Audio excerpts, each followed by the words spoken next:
Running a business can be exhausting. Building your website shouldn't be. With Wix, you can express your ideas, give direction, then leave the heavy lifting to AI. From site creation to branded content and images. Have fun with the details. Customize what you want the way you want. And manage your whole business from a centralized dashboard with expert AI tools. Build, scale, and enjoy the incredible results. You can do it all yourself on Wix. Psoriatic arthritis symptoms can be unpredictable. I had joint pain, and I couldn't move like I used to. I needed relief. I got Cosentix. It helped me move better.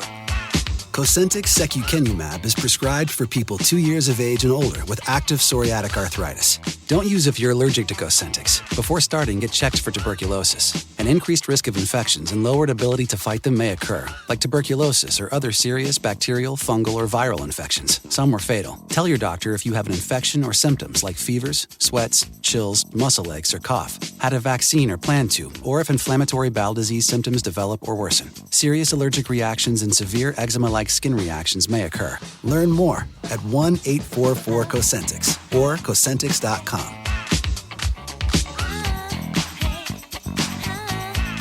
Ask your rheumatologist about Cosentix. Coming up on this episode of the Mario Rosenstock Podcast. Now, just to be clear about this, this could kill you. Oh, 100%. Yeah. I mean, just because it's described as benign, it was extremely life-threatening. And I was told afterwards that I would have died within 6 months.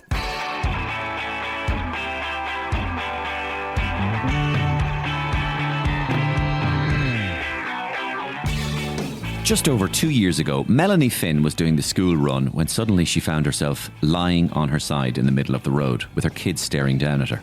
She couldn't remember what happened, and like many busy working parents, she put it to the back of her mind and went about her day. But this was not the kind of incident to ignore, because not long after this fall, Melanie found herself in the high dependency unit in Beaumont Hospital, getting ready to have life-saving brain surgery.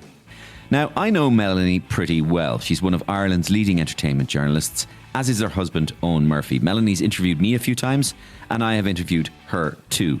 But this particular interview is very different. In this episode of the Mario Rosenstock Podcast, Melanie shares the full story of how one day, out of the blue, her life changed forever. But anyway, I rang my mum and she was like, I don't really like the sound of this, you know. And my mum, like a typical Irish mammy, can have a touch of hypochondria, whereas I'm like more, I just carry on, you'll be grand kind of person.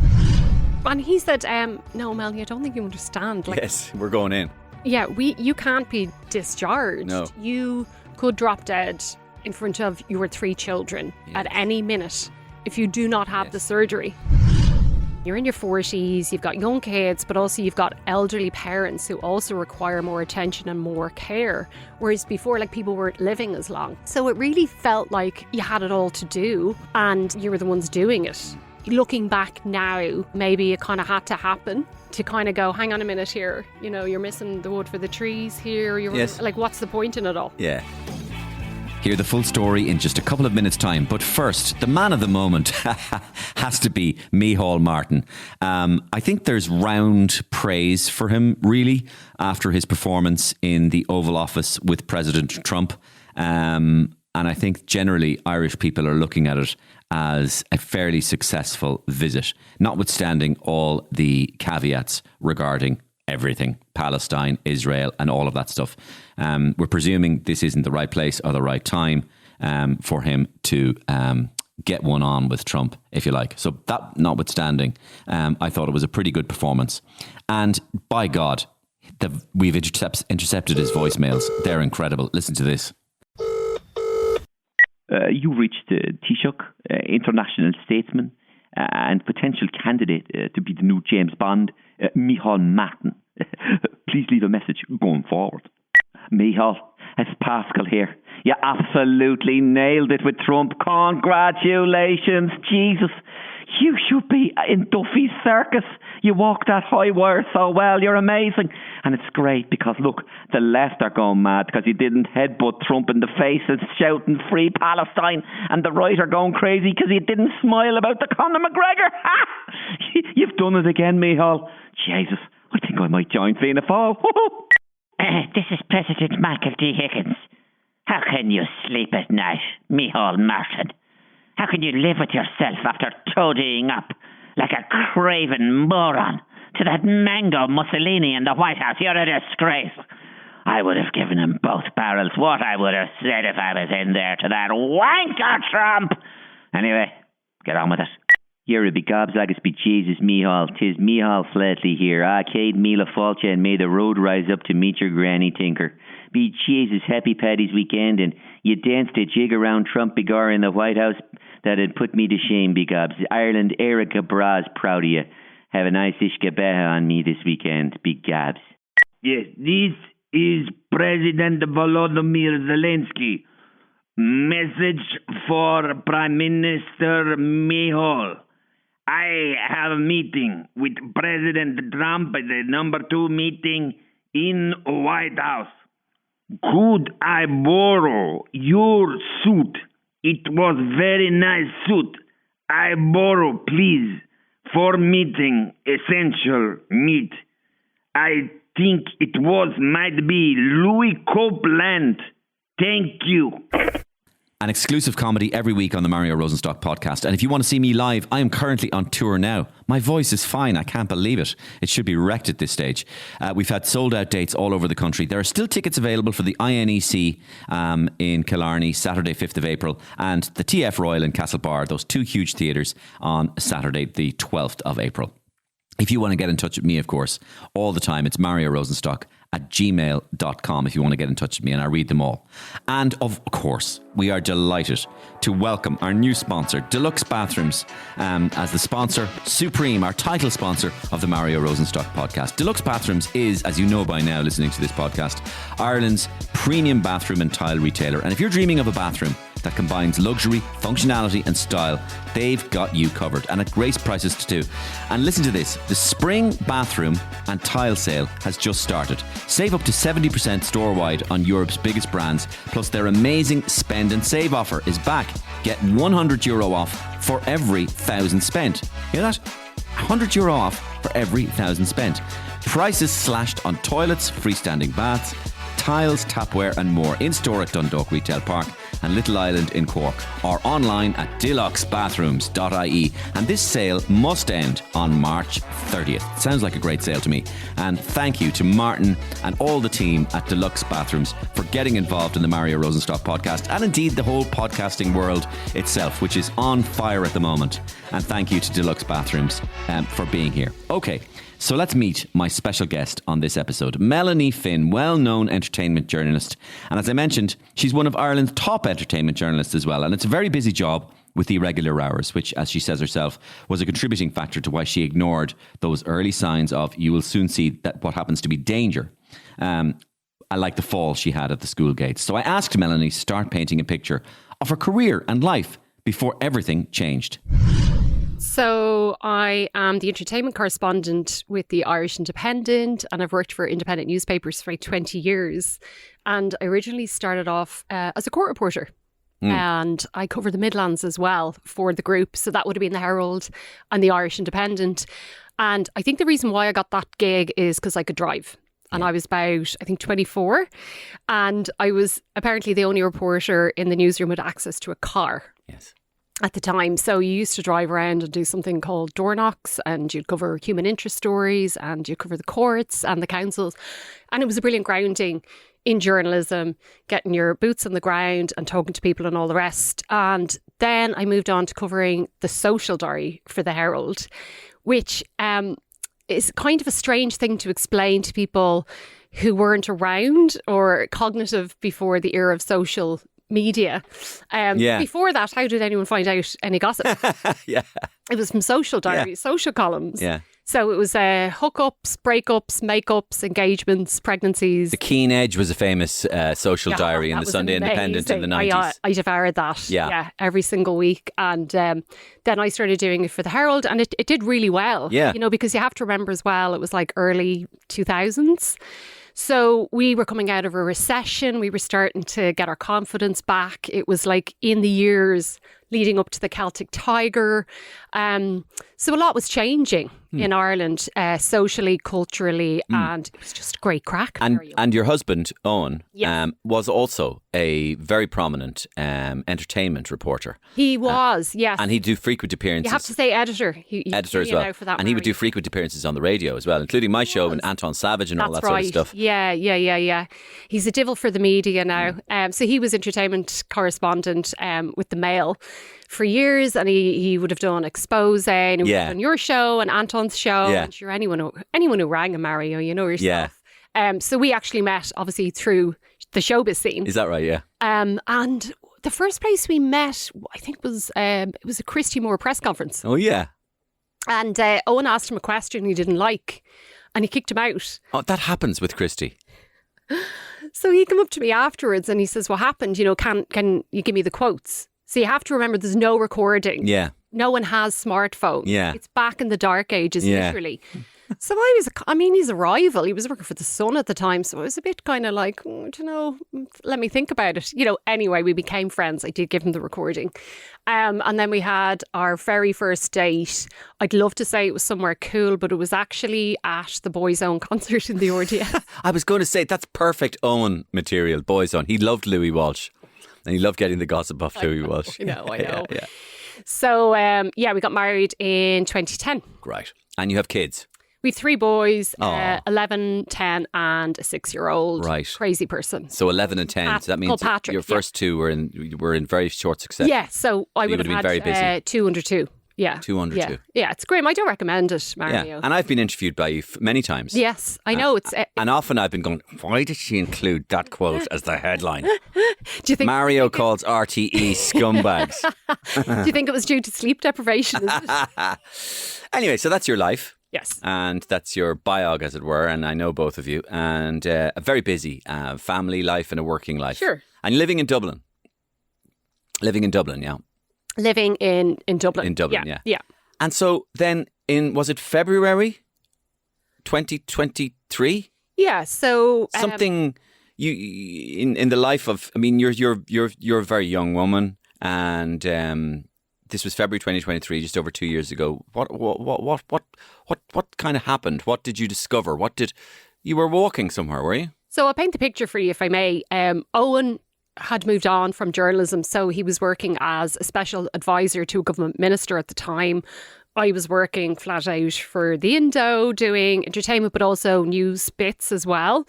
So things were really busy. I wouldn't know where he was half the time, or he wouldn't know where, we were just kind of on the hamster wheel, which is something I think a lot of families can relate to.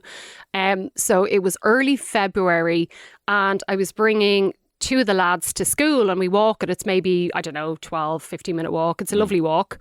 And I was about to cross the road, and I suddenly found myself lying on the road. Yeah. And the 2 lads were staring down at me, and they're like, "Mammy, what happened?" And I said, "Oh, I don't know. I must have tripped." I mean, I'm nearly 5'10". I'm extremely clumsy as a person. Yeah. I'm all arms and legs.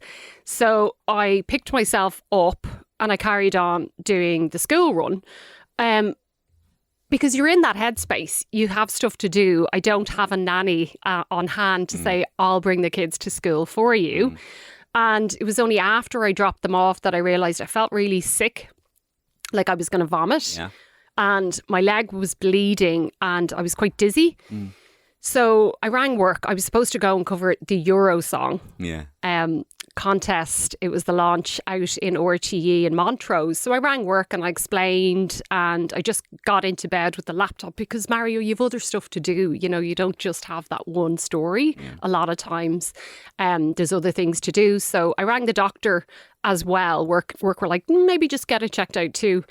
And everything came back, fine. I did get a letter. It was like, if it gets worse, if you start vomiting, etc., go into the A&E. I kind of just forgot about it. And a few months later, something happened again. Yeah, so that would have been February, and then it was the end of June, and it was the day before school ends, and I pulled the kids out a day early because we were going to go away for the weekend. And I was packing the car, usual, Stress City, million things to do. And then I was walking back up towards the house, and we've a gravel driveway, and suddenly I was face planted on the gravel. Not knowing what happened. No. Assuming again, I tripped. But the thing was, I'd hurt my hand. And obviously as a journalist, you need to type a lot. So that was concerning. But I was also really winded. Like I really went down hard on the ground. And again, my kids were like, what happened, Mammy? Like, you know, this happened a few months ago. And I was like, I must have tripped because I was very busy and I was preoccupied packing the car, etc. But anyway, I rang my mum, and she was like, I don't really like the sound of this, you know. And my mum, like a typical Irish mammy, kind of a touch of hypochondria, whereas I'm like more, I just carry on, you'll be grand kind of person. So I said, Mom, it's fine. I'll go to the GP after, you know, we go away for the weekend, whatever. So didn't think anything more of it. And then over the course of the following week, I started to get more and more symptoms. I had really bad kind of flashing headaches, and the nausea and the dizziness persisted.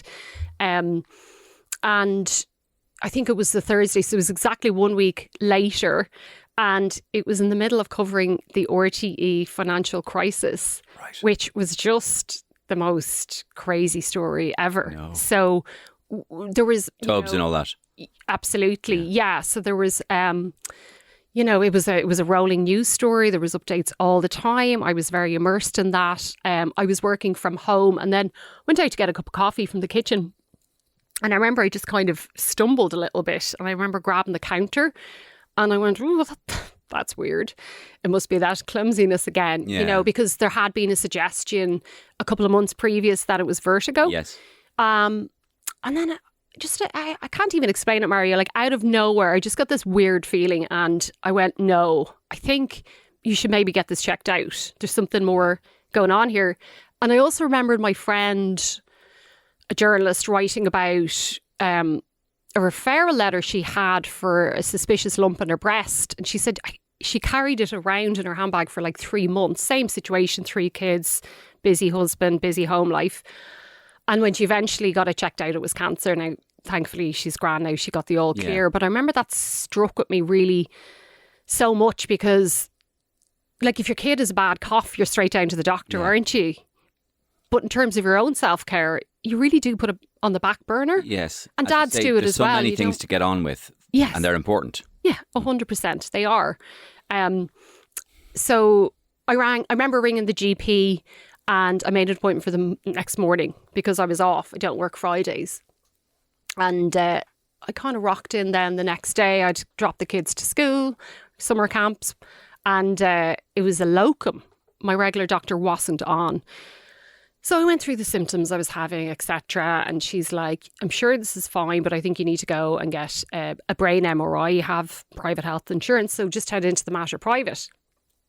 So I was like, I don't know. I really don't think so. Like, I've got to get the kids at like 1 o'clock, and my husband's, I don't know where he is actually. I never do.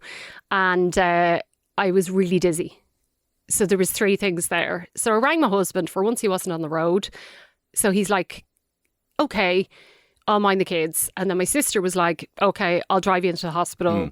And in I trotted, and they wouldn't see me. It was packed. I remember that. It was kind of a Friday afternoon. It was really sunny out. I didn't think there'd be that many there, but it was absolutely jam-packed. And they said, look, we can't see you without an appointment. There's about an 8 to 10 week waiting list currently in Ireland for a brain MRI. But you could go across the Mater Public, because at least they have a CT like machine, they can check it out. And I said, okay, but I'm not waiting long. Like So you could get it done publicly, but not privately. Yeah. That's weird. Yeah. You have private health insurance. Yes. You have to wait. Surely that's the opposite of what should be the case. Public can do it immediately. Huh. Well, I thought it was anomalous, all right. But I understand now, having gone, you know, through a process, that there can be an issue, I believe, with regards to over referrals from GPs. Okay. So they all want to cover themselves, and they're sending a lot more people for things like brain MRIs just to be on the safe side. Okay. So anyway, I hoofed across to the Mater Public, and it wasn't that busy. I remember thinking, I'm not going to stay if it's busy. Like I was quite definite about that, but I was also aware that at this stage I was dry retching and my tongue had started to go numb, which was quite strange. So we were sitting there and, it's beside Mountjoy. And I remember there was a guy with 2 prison guards in quite close proximity. He was vomiting. There was another guy with like an obviously dislocated shoulder and he was like whimpering in pain. And I was just looking around me going, just get me out of here, Mario. It's Friday, fun Friday. And they did like a raft of tests. They were brilliant, actually. They were really thorough.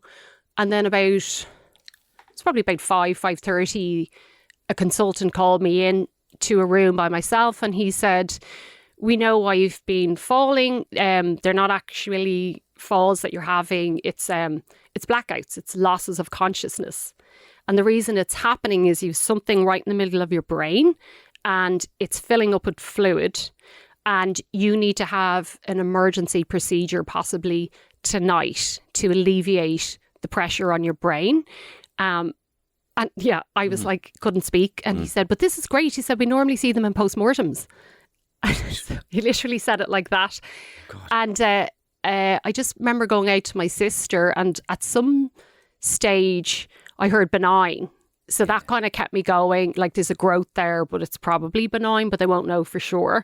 So I just repeated this information to my sister who was like, what the hell, is going on? Because normally, Mario, like pain is a really good indicator that there's something wrong in your body. If you're in a lot of pain, that means there's something wrong. I was in absolutely no pain. I was in discomfort. Absolutely, yeah. But I wasn't in any pain. So there's actually no pain receptors in your brain. So there can be silent, quiet chaos going on. And you've absolutely no awareness of it. Right. So what was happening was I had a growth, a benign tumour called a colloid cyst right in the centre of my brain.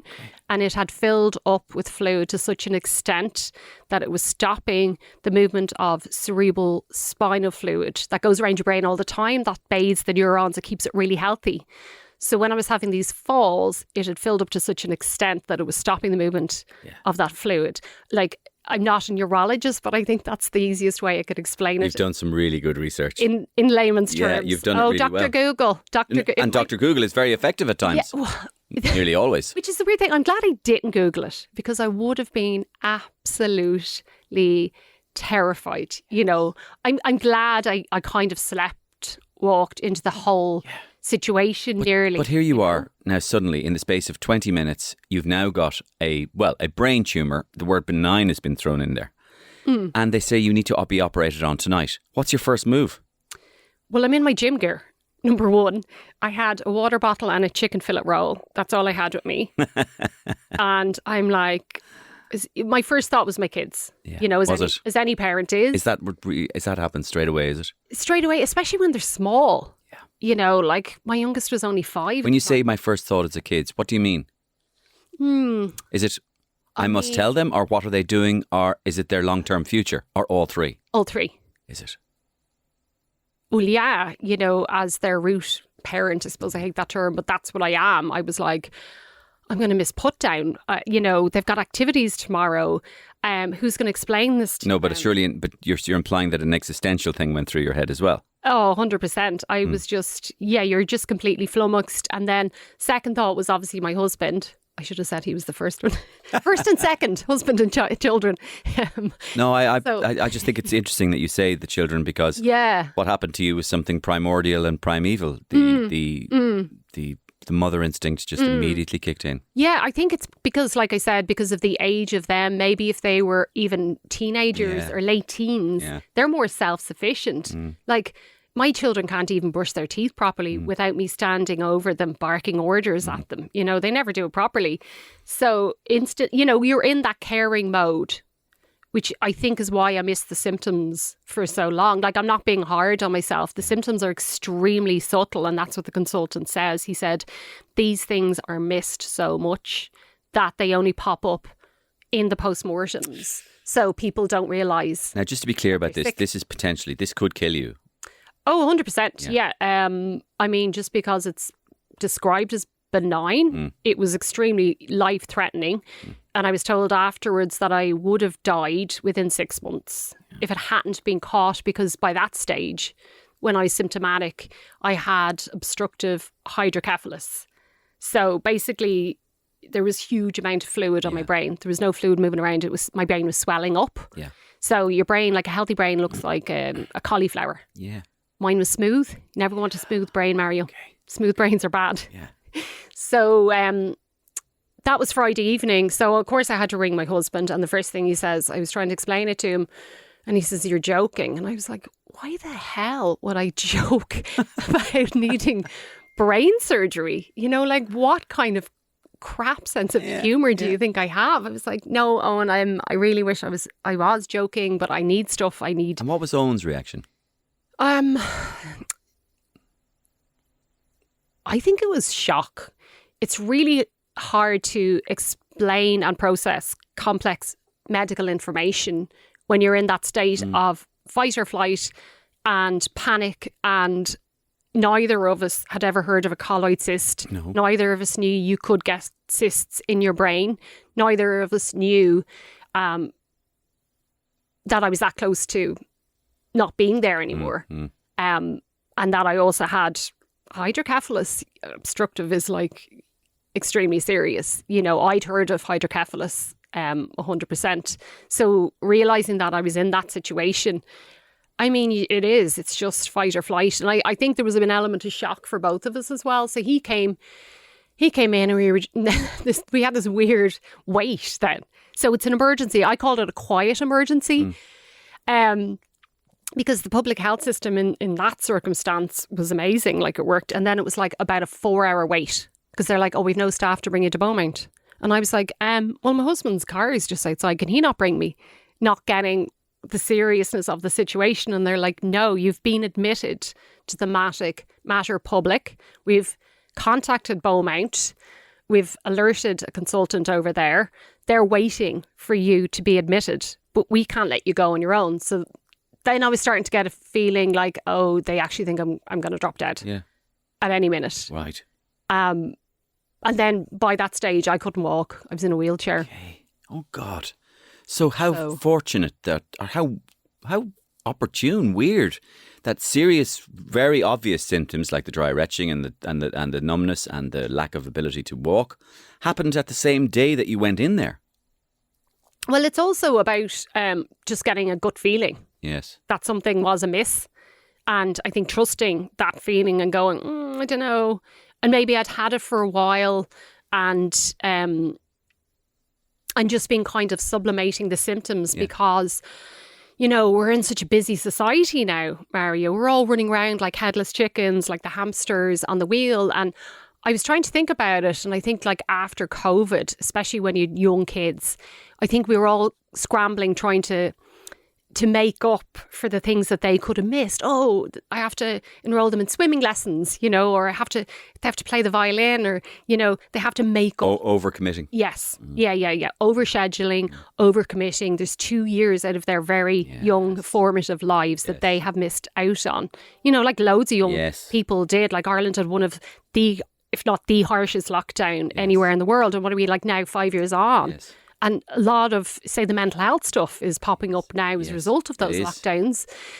So I think we were all in that scenario where you're in your 40s, you've got young kids, but also you've got elderly parents who also require more attention and more care. Whereas before, like, people weren't living as long. Yes. So it really felt like you had it all to do.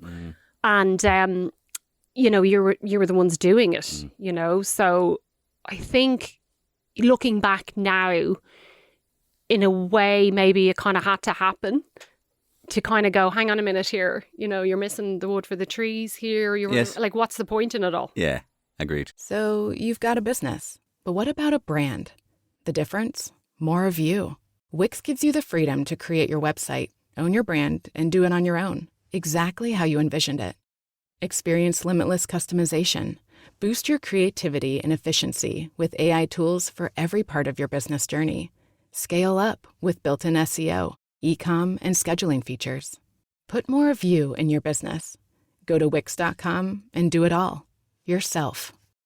Psoriatic arthritis symptoms can be unpredictable. I had joint pain, and I couldn't move like I used to. I needed relief. I got Cosentix. It helped me move better. Cosentix secukinumab is prescribed for people 2 years of age and older with active psoriatic arthritis. Don't use if you're allergic to Cosentix. Before starting, get checked for tuberculosis. An increased risk of infections and lowered ability to fight them may occur, like tuberculosis or other serious bacterial, fungal, or viral infections. Some are fatal. Tell your doctor if you have an infection or symptoms like fevers, sweats, chills, muscle aches, or cough, had a vaccine or plan to, or if inflammatory bowel disease symptoms develop or worsen. Serious allergic reactions and severe eczema-like skin reactions may occur. Learn more at 1-844-COSENTIX or Cosentix.com.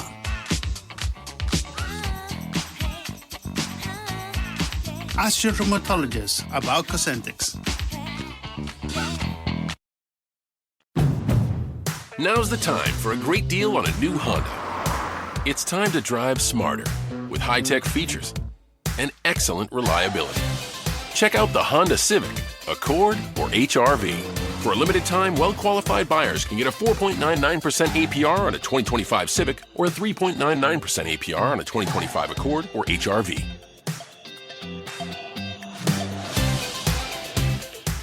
See dealer for financing details. Exclude Civic Si and Type R. So Owen comes in, then you go. Yeah, he's great. So we're sitting there for about 4 hours and I start to get really cold. You know, when you're in shock, you start like kind of shivering.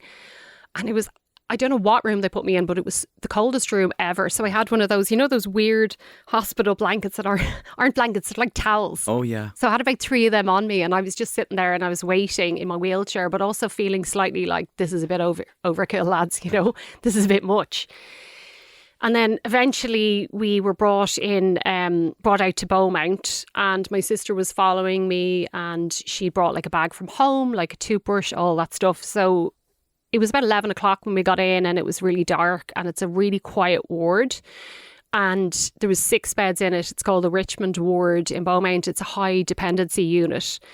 So everyone's quite seriously ill with neurological conditions or maybe suspected head injuries, hooked up to various machines, tubes, bleeping things. It's quite clear that you're not in some day ward.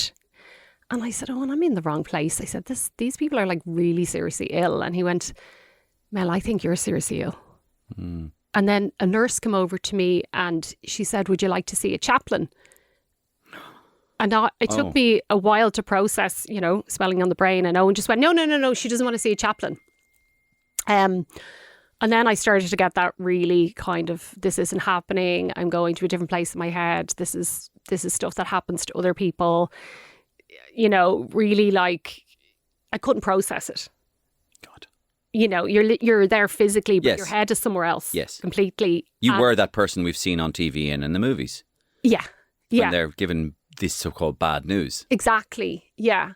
So they said there was a possibility that they might have to put a shunt in that night. What is that? A shunt is basically, I'm sorry you asked me this now. It's something that diverts the fluid. So you can put a shunt in your heart, for example.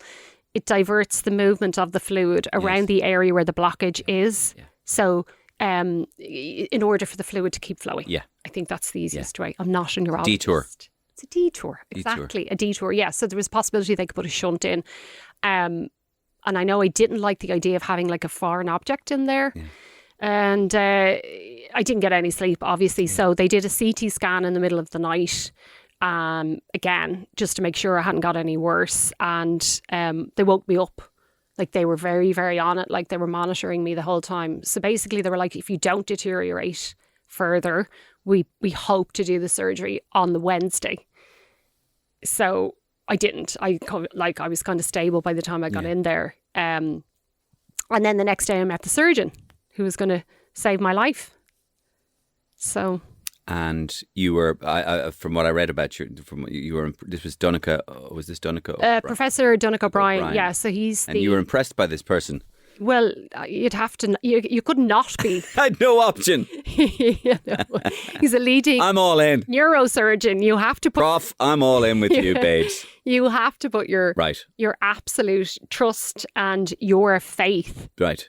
in these people. You have to put your faith and your trust in science and medicine and all the things that you need to do. Like if he came in with, I don't know, feathers over his head chanting with steel drums, I would have been like, okay. Or talking about how he slaughtered a bear in Central Park. Absolutely. I sacrificed it in honour of me before my surgery. Yeah. I would have been like, do you know what? If you can save my life and I can get back to my kids, just do what you have to do. Yeah. You know? What were your conversations with him like? I mean... Quite intense Yeah. because, and he actually has a lovely bedside manner, but they're busy. And it's a teaching hospital. So I felt like I was a bit of a freak show in a way, not in a bad way, but it's a teaching hospital. They very rarely catch these colloid cysts. So people were very interested, very excited.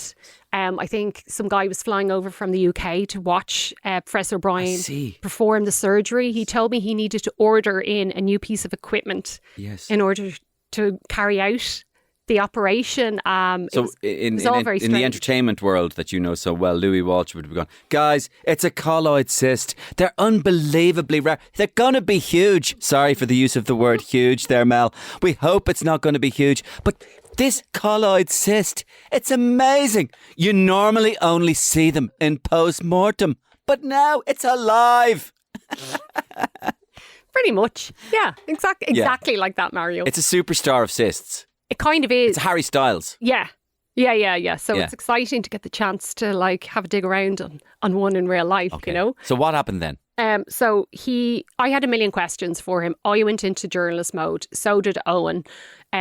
He kind of insisted on being there for most of the conversations. I'm not sure if I was Jalali or not. He's been too kind to tell me what I was like, you know, mentally or cognitively at that time.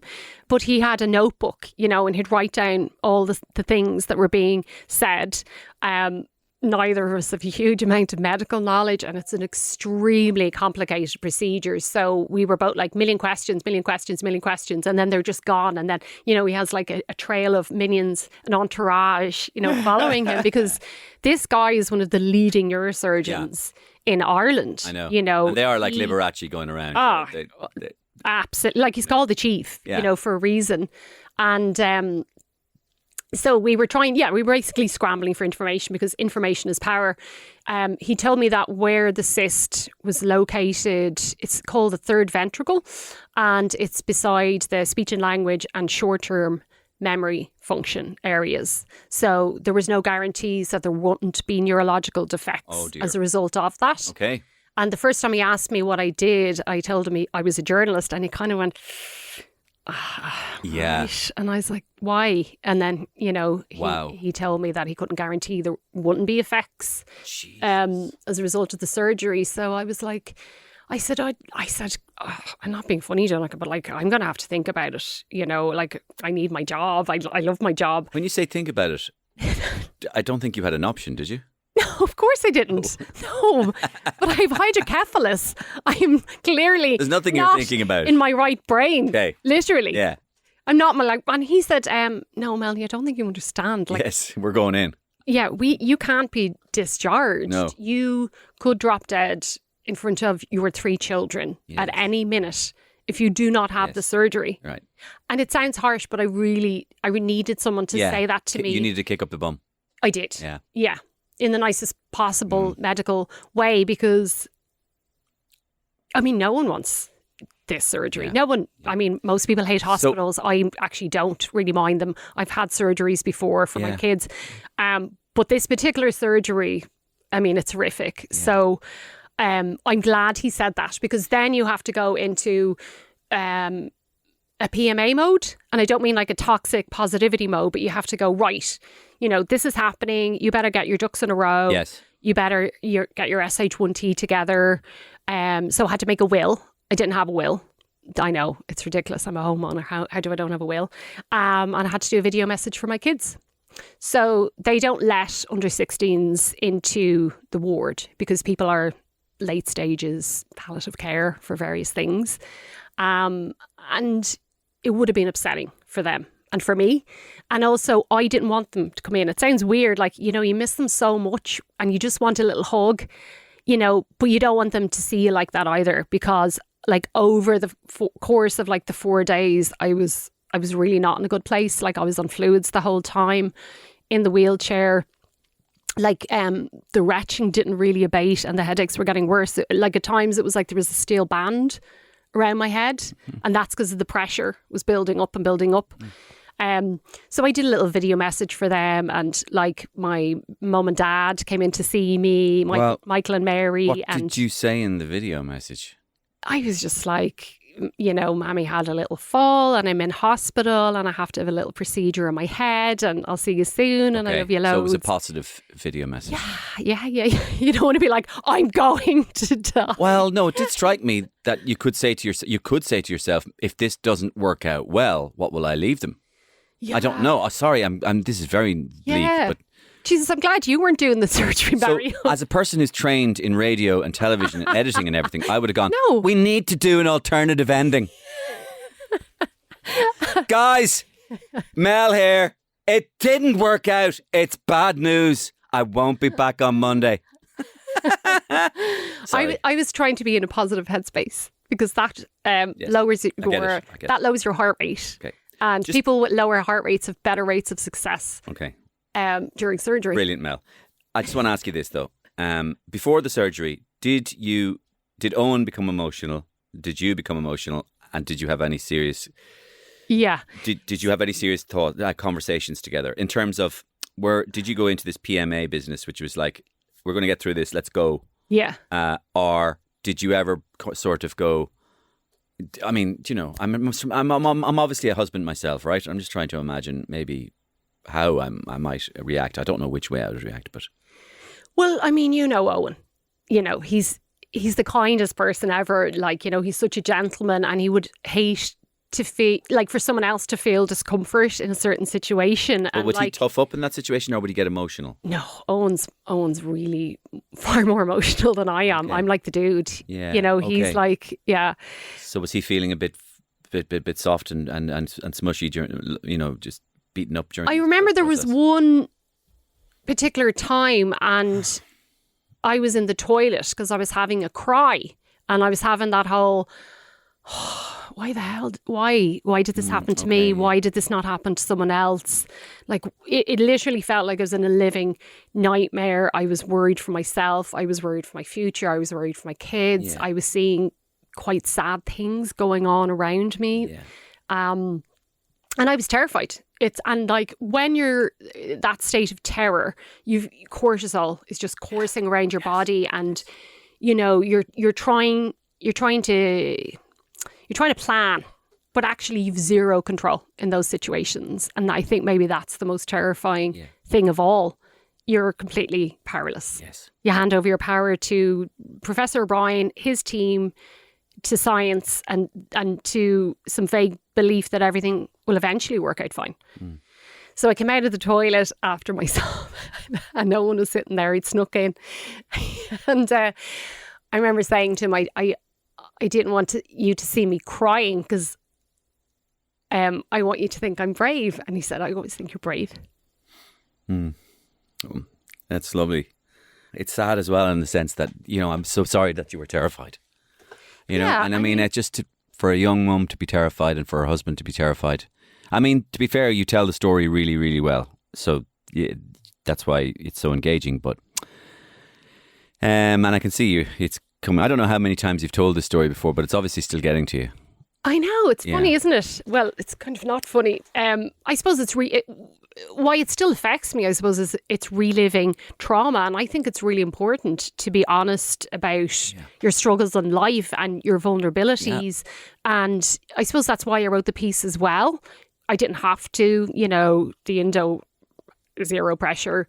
And I actually, you know, when I went back to work, it was the Life magazine editor, Leslie Ann Horgan, who I was telling the story to, and she was just like, wow, that's really mental. I said, I know. If it happened to anyone else, I'd write about it. And she was like, well, if you ever do want to write about it, if you're ever in that headspace. Yeah. And possibly a good idea for you to write about it. Okay. It's cathartic, isn't it? You know, and actually I realised this week it's National Brain Awareness Week. And it's to highlight, conditions relating to the brain and neurological things and all the rest. I'm not remotely embarrassed or ashamed about what happened to me. I'm happy to talk about it if it helps other people who've gone through health challenges and health struggles. And I think it would be really not healthy if I was to try and pretend I think that it was a good, Before we resume your story, I mean, I think that in the last 10, 15 years in Ireland, we've got so good at talking about certain things, over to the point of overkill sometimes. Yeah. But definitely when it comes to people's de-shaming people regarding physical illness. Yeah. It's been very positive. I remember speaking, and a good few people spoke to Brian Kennedy about his cancer and how brilliant he was at speaking about his cancer, because he's got a very impish and dark sense of humour, and he can make something sound very funny. But he had anal cancer, and that's kind of something you might be a bit awkward about. Do you know what I mean? Let's face it. And I mean, he just went out there and talked about it. And I mean, if he can talk about something like that, we can talk about things that are, not as awkward. You know what I mean? Yeah. I mean, I think if there's a stigma there, the only way, to remove that stigma is to talk about it, is to be aware. Brilliant. And if me talking about this prompts one person to go to the doctor and go, do you know, I've been feeling a bit unwell. Definitely. And I have... Especially in light of that thing you talk about overcommitting after COVID and over-scheduling and beating yourself up about doing things. If it stops one family having that empty chair at Christmas, it's worth doing. Your head is shaved partially. At this point, your head is going to be shaved partially. Is that right? Yeah. So what I was going to have was a craniotomy. So what happens is your head is partially shaved and they pull back your scalp and then they remove a piece of bone flap from your skull. And that's how they get access to your brain. So they use a teeny tiny instrument with a camera at the bottom of it. And there could be like a team of, say, 5 or 6 people. And they locate the cyst. Now, my cyst was tiny. It was 3 millimeters. So like a third of a pea. So you'd think, Jesus, how could that cause so much havoc? It's where it is in the brain. Yeah. You can have them kind of floating around the top. You can have them at the side. You can have... a massive one. You can have brain surgery through your nose. Wow. And this is a procedure that they wouldn't have been able to do until very recently. Really? So you wouldn't have been able to get it? No. What would they have done? Leave you? Probably have done a shunt and hoped for the best. Oh, dear. But they wouldn't have been able to do this particular procedure. Wow. Just the way technology, which is amazing, has come on so much. Yes. So he said they were going to try and remove it, but if they couldn't remove it, they would drain it or defenestrate it. There was a couple of options. Like the cancer word was mentioned at some stage by one medic, not by Professor O'Brien, but at some stage in that confusing couple of days, it was like, it's presenting as a benign colloid cyst. We won't know until we get there. But I didn't even entertain. I was like, I'm not having that. It's benign. It's benign. It's benign. So then the morning of the surgery, it was like the Wednesday and, you obviously don't sleep and you get up and you have this really gunky thing to wash your hair with like a medical disinfectant. And of course, I was so exhausted at this stage. Like, it's so exhausting being in that state of terror for days and days and days. I got half of it in my eye. So I was crying with the pain, but the nurses all thought like I was crying with what lay ahead. And then you're just sitting in the corridor, and then it was just the long wait then. And then Owen came tearing up at about, I think, 7 a.m, having dropped the kids off to my parents.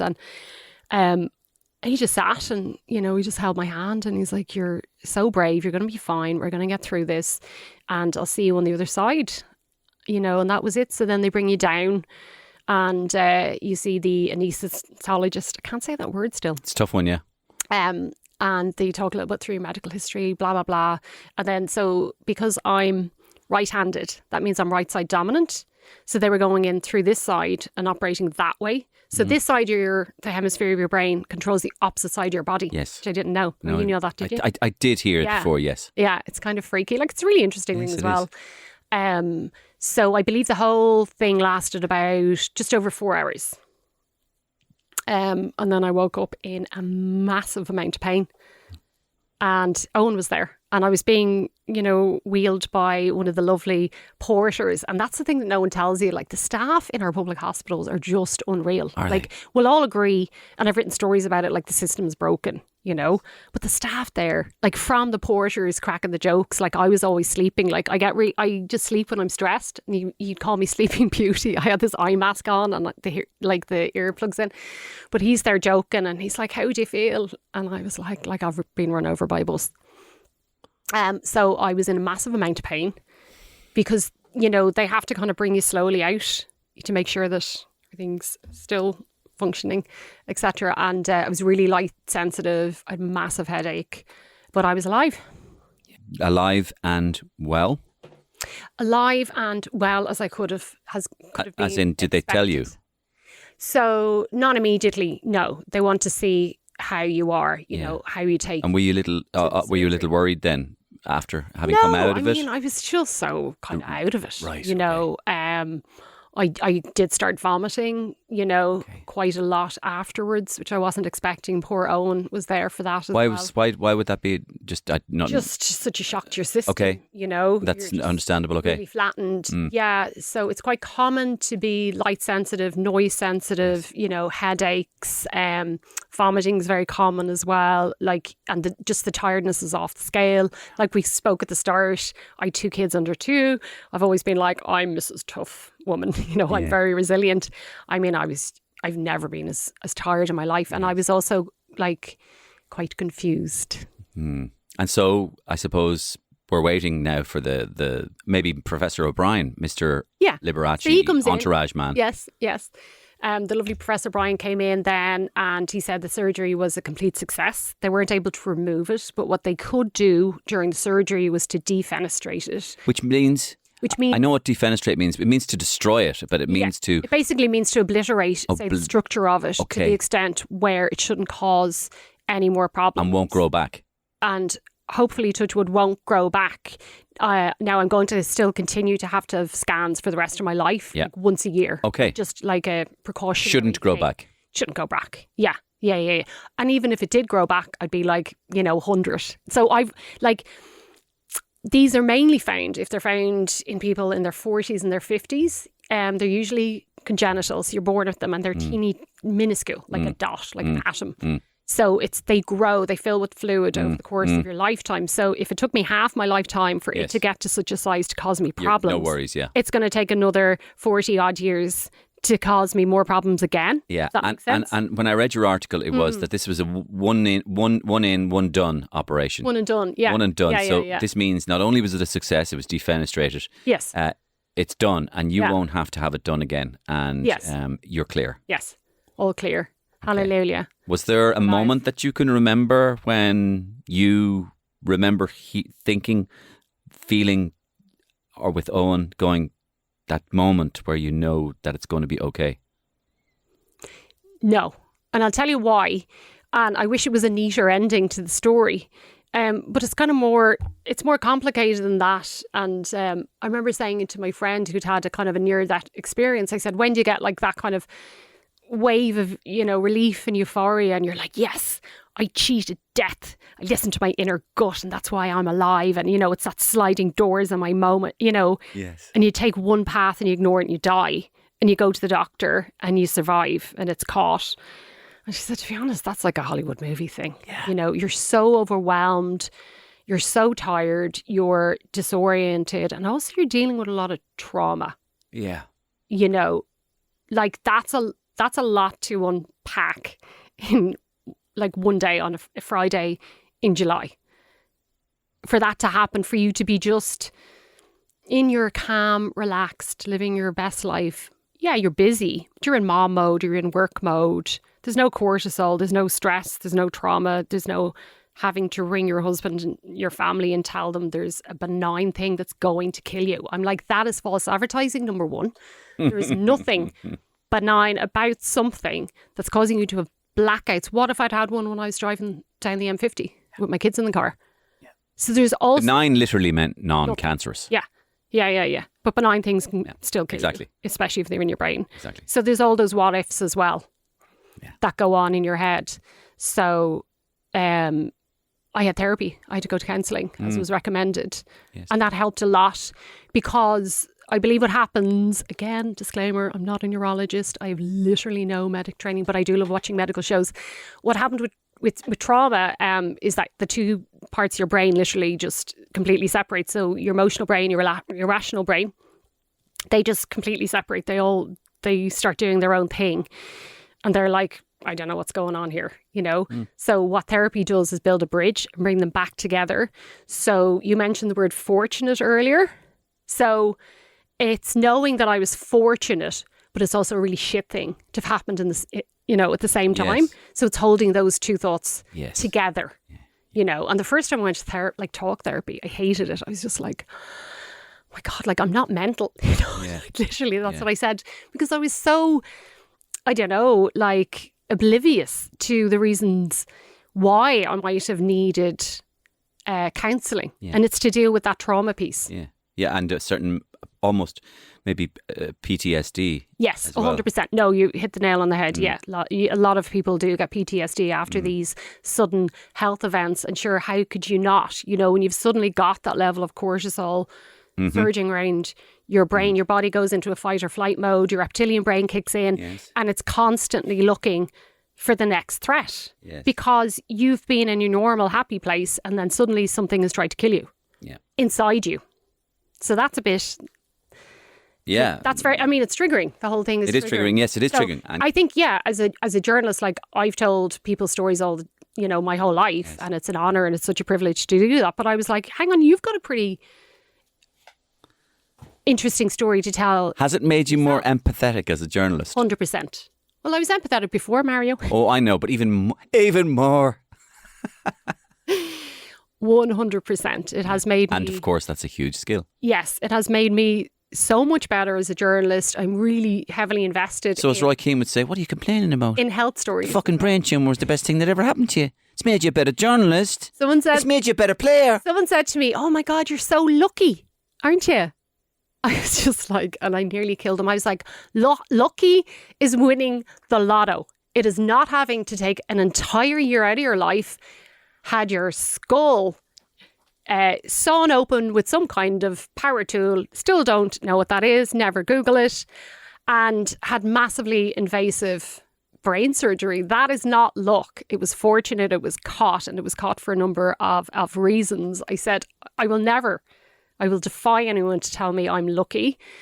I'm fortunate that I'm here to tell the tale, and I do feel grateful. Hashtag gratitude. I mean, look, Instagram has killed that word, hasn't it? You know, oh, we all feel grateful now for everything. You know, oh, there's no Q and Zara today. Ignore Instagram. Hashtag, but just ignore grateful. Instagram. Ignore it's sunny Instagram. today. No, hashtag. I'm on Instagram and I enjoy Instagram. I can also ignore Instagram. Instagram is not going to destroy the word grateful. No. But I remember seeing a therapist in the NCH in Dunleary and, the NRH, and her saying to me, like, you're not going to believe it at this stage of your recovery because it's very nuanced. So you do the most recovery in the first 6 months of brain surgery, and then after that it's like tiny, teeny things. You're like creeping towards the finish line. And she said, but a lot of stroke patients will tell you it's the best thing that ever happened to them. And I was like, why? And she said, because it lets them see the wood for the trees. It lets them take a step back, right? And push the pause button on their life, rejig it in a way that makes them happier. And that's not something everyone gets a chance to do. A kind of a reset. An absolute reset. So now, because I have reserves of energy and they're limited, my time is limited, and I really know that now, like, I don't commit to anything I don't want to do. And you've learned the ability to say no as well. Yes. Aha. Yes. So it has taught you a lot of things. 100%. I know myself so much better now, and if there's something I don't want to do, like I jumped at the chance to come in and talk to you today, obviously, Mario. But if there's something I don't want to do, I just say no. And I don't say I can't do that because, which is a very... That's right, you didn't say no to me. No, I know. Aren't you honoured? Aren't you honoured? I wanted to come and share my wisdom with you. Yeah, you have, yeah. Whereas before I would have tried to be all things to all people, and now I'm just like... I'm looking for one chocolate box moment though. You defenestrated my last chocolate, to use a medical term, my last chocolate box moment brilliantly by going, Mario, life's more complicated than just a movie moment. And you were dead right, and I loved hearing your explanation, and it led to the exploration of the trauma and the therapy, etc. But was there a moment sitting on the couch, maybe, I don't know, 1 month, 2 months, 3 months later, when, I don't know, two of the kids were... 2 months later? Jeez, brain surgery. 3 months later, I don't know. You have to Davina McCall. I know, but 4 months later, when you're sitting on the couch, 6 months later, when you're sitting on the couch, and two of the kids come running in laughing or something, and you just go... That moment where you go, shit, I'm so glad I'm happy and alive. August 2024. Me, Owen, the 3 boys, we're finally on our holiday in France. Right, we've got the ferry over. It's like 1980s again. Bag of Tato, couple of cans of beer. We're laughing. We finally get to the most amazing beach I've ever seen in my life outside Saint-Jean-de-Mont. And it's this glorious sunny day, and the French are doing what they do best, you know, lounging and eating baguettes, knocking back the wine. It's about 11:30, you know, and we're in the sea and we're just paddling. And I just remember looking around, and the kids are holding my hand, and we're all just grinning because it's the first day of holidays and there's nothing better. And I remember just going, yeah, this is nice. Oh, that is beautiful. That's the first time I've teared up now. That's just a beautiful image. And you're okay? Everything's fine? Everything's great. Except it's better. You're Mark II. I am, yeah. Melanie and like the Irish Independent as well were like amazing through the whole thing. Fair play to them. Peter van der Mensch. Yes. Whatever his name is. Yeah. And all my editors and managers in there. And it's tough at the moment in media. 100. Yeah. Oh my gosh, so tough. And they were just like, Mel, take as much time as you need. Okay. You need to recover. You need to put yourself first. There was no pressure. And when I eventually went back in July 2024, it was on a graduated return. Yeah. So I'm still only on a 2-day week. Okay. As I explained, you know, there's the reserves of energy and time. And I mean, I will get there. I will get back there. But I think the best gift you can give to yourself sometimes is time. And that's never been more apparent to me after having that kind of cataclysmic house of cards falling in on me in my life, you know. And I think, we do glorify being busy and having a million things to do. And sometimes you just have to go, like, I'm flattened. There's nothing more I can give right now. I just have to wait. That's right. Wait and see this out. Mel, thank you for coming in, and thank you for not saying no. Power of no. And my thanks to Melanie Finn for coming in and sharing that story so brilliantly with me. She told the story so well. There was hardly any editing needed in her telling of that story. And I have to say, I felt very emotional at the end. She got emotional during the telling there. I don't know if you picked up that piece, but at the very end, I got emotional as well, because just that picture of herself and her family just paddling gently on the beach in Brittany was just very moving. And the idea of how precious and fragile life is to all of us, and how much we love life when we realise it can be taken away from us. So a real salutary lesson to all of us to live in the moment, enjoy, breathe, and be in the fun times when they're there, because this is the fun times. No matter how hard it is for you, this is the best it gets. This is life. These are the good times, as Tony Fenton used to say. And Tony's 10 years gone, of course, this week, and God bless him as well. My thanks to you, and my thanks, of course, to our sponsor, deluxebathrooms.ie. Don't forget, their amazing spend and save offer is back. Get €100 off every 1,000 spent. Prices slashed on freestanding baths, tiles, tapware and more. In-store, Dundalk Retail Park and Little Island in Cork. And the sale, this must end March 30th. So it sounds like a great sale. Our Deluxe Bathrooms are Ireland's premium bathroom and tile retailer, and thank you to them for getting on board. We'll see you same time, same place next week, folks.